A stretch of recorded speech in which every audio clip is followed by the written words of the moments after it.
Olá, gente. Meu nome é Missilene. Eu faço Ciências Sociais na UFRN e, juntamente com meu amigo de classe, o Esner, iremos usar o Instituto Federal de Educação, Ciência e Tecnologia do Rio Grande do Norte como meio de apresentar uma aula sobre Max Weber e a educação. E, antes de tudo, precisamos conhecer um pouco mais sobre esse Instituto Federal conhecido como IFRN. A história desta instituição começou em 23 de setembro de 1909, quando o então presidente Nilo Peçanha assinou o decreto de criação de 19 escolas de aprendizes artífices, entre as quais a de Natal. Instalada em janeiro de 1910 no antigo Hospital da Caridade, onde atualmente funciona a Casa do Estudante de Natal, a Escola de Aprendizes Artífices oferecia curso primário de desenho e oficinas de trabalhos manuais. Em 1914, esta instituição foi transferida para a Avenida Rio Branco, ocupando durante 53 anos o edifício número 743, construído no início do século XX, anteriormente ocupado pelo quartel da Polícia Militar. Nessas mesmas instalações da Avenida Rio Branco, em 1942, o liceu recebe a denominação de Escola Industrial de Natal, passando a atuar 20 anos depois na oferta de cursos técnicos de nível médio e transformando-se em 1965 em Escola Industrial Federal.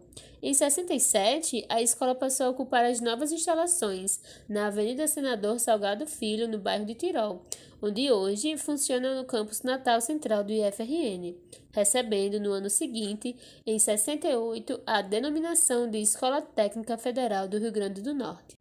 Com o passar dos anos, a ETFERN, os cursos industriais básicos foram dando lugar ao ensino profissionalizante de segundo grau.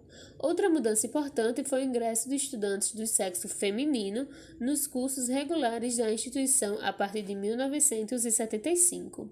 Em 94, inicia-se o processo de cefetização da ETFERN, culminando em 1999 em sua transformação em Centro Federal de Educação Tecnológica, o Cefet, cujos desafios incluiriam a oferta de educação profissional nos níveis básicos, técnico e tecnológico, além do ensino médio.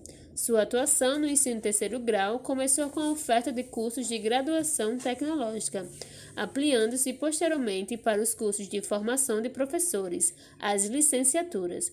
Mais recentemente, a instituição passou a atuar também na educação profissional vinculado ao ensino médio na modalidade de educação de jovens e adultos, o EJA, e no ensino à distância. Atualmente, o IFRN possui cerca de 28 mil alunos em seus 21 campi, distribuídos por todas as regiões do estado, atuando de forma verticalizada, oferecendo cursos de níveis médio e superior nas modalidades presencial e à distância, e ao todo são 109 cursos oferecidos. O IFRN atua também fortemente na formação inicial e continuada de professores, sobretudo nas áreas em que a carência de docentes é maior, como matemática, química, biologia e física.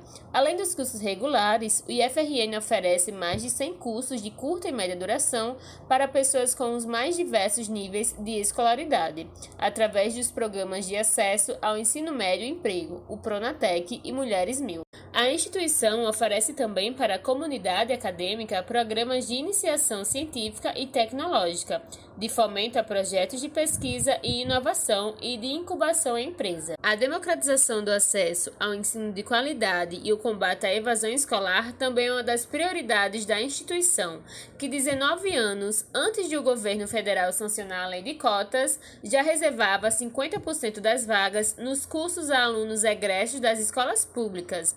Com a promulgação da lei de cotas, os critérios financeiros e racial se somaram aos das cotas sociais para ingresso nos cursos técnicos e superiores de graduação do Instituto. Agora que entendemos um pouco mais sobre a história do IFRN, ficaremos com o nosso amigo Esner. Vimos diversos aspectos sobre a história do IFRN.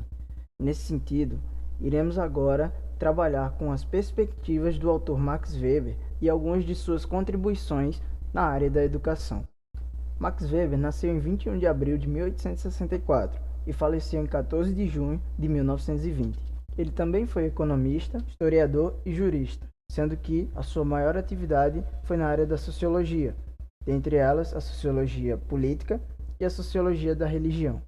É dentro dessas duas áreas em que o autor estudou que nós podemos avançar algumas perspectivas com relação à educação. A educação, para Weber, seria uma ferramenta que proporciona ao homem uma preparação para o exercício de atividades funcionais, dadas as mudanças sociais que podem ocorrer perante o desenvolvimento do capitalismo e o processo de racionalização. Esse processo de racionalização pode ser entendido como algumas mudanças estruturais na sociedade, dados os eventos históricos, sociais e políticos. Nesse cenário de racionalização, a educação não tem mais o papel de construir um indivíduo que compreenda o seu papel no contexto social como um conjunto harmônico, nem tampouco servir como meio de libertação. A educação, então, entendida por Weber, seria um conjunto de conteúdos e regras direcionados para a qualificação de pessoas, para que pudessem administrar o Estado, as empresas privadas e a política, todos de uma maneira racional. Sendo assim, é possível destacar três tipos ideais de educação, segundo Weber. O primeiro é o carismático. Isso porque ele constrói valores de liderança, como também constrói uma certa percepção de seletividade aos indivíduos. O segundo tipo ideal chama-se pedagogia do cultivo. Ela prepara o aluno para uma conduta de vida.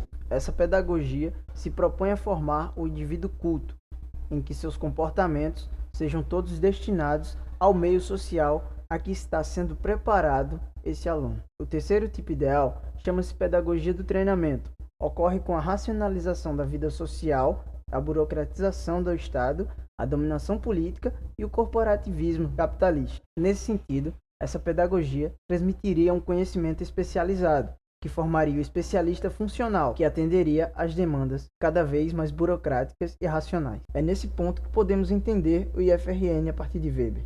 Isso porque esse instituto seria o desenvolvimento sólido desse processo de racionalização na área da educação. O IFRN seria então esse centro de educação em que formaria indivíduos cada vez mais capazes de administrar racionalmente as diversas instâncias sociais. Por outro lado, podemos destacar um ponto muito importante, que é a quebra na demanda do IFRN.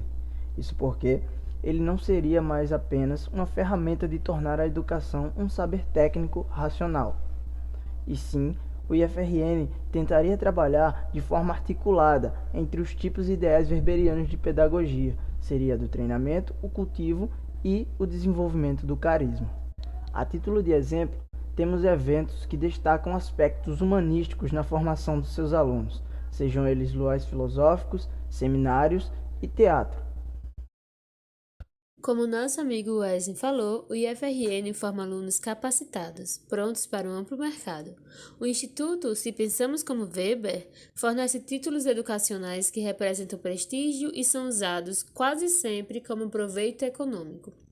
A educação, então, seria um dos meios usados pelos indivíduos que estão em cargos maiores para apropriar crescimento e manutenção de seu status. Por meio disso, que às vezes se manter no IFRN é um problema, principalmente para estudantes das escolas públicas, que na maioria das vezes não têm um ensino de qualidade como os das escolas particulares. Weber cita que a educação é um importante instrumento na seleção social, por proporcionar o sucesso do indivíduo. O IFRN pode ser entendido como um meio para a construção desse processo de seleção social por meio da educação. E apesar de tudo isso, Weber também defende a ideia do caráter desigual que a escola exerce. Entretanto, vocês não acham que o nosso Weber acharia ideal uma escola que tenha oficina de dança, de teatro, de esporte, de música, de xadrez, entre outras como o IF? Então, pessoal, é assim que finalizamos esse mini documentário. Esse trabalho tratou algumas perspectivas do autor Max Weber com relação à educação, como também as aplicou sob um olhar ao IFRN, o Instituto Federal de Ciência e Tecnologia do Rio Grande do Norte. Esse trabalho é fruto de discussões da disciplina de Sociologia da Educação, do curso de Ciências Sociais de Licenciatura da UFRN. Esse trabalho teve como orientador o professor Lucas Fortunato. Nós agradecemos a todos que assistiram até aqui.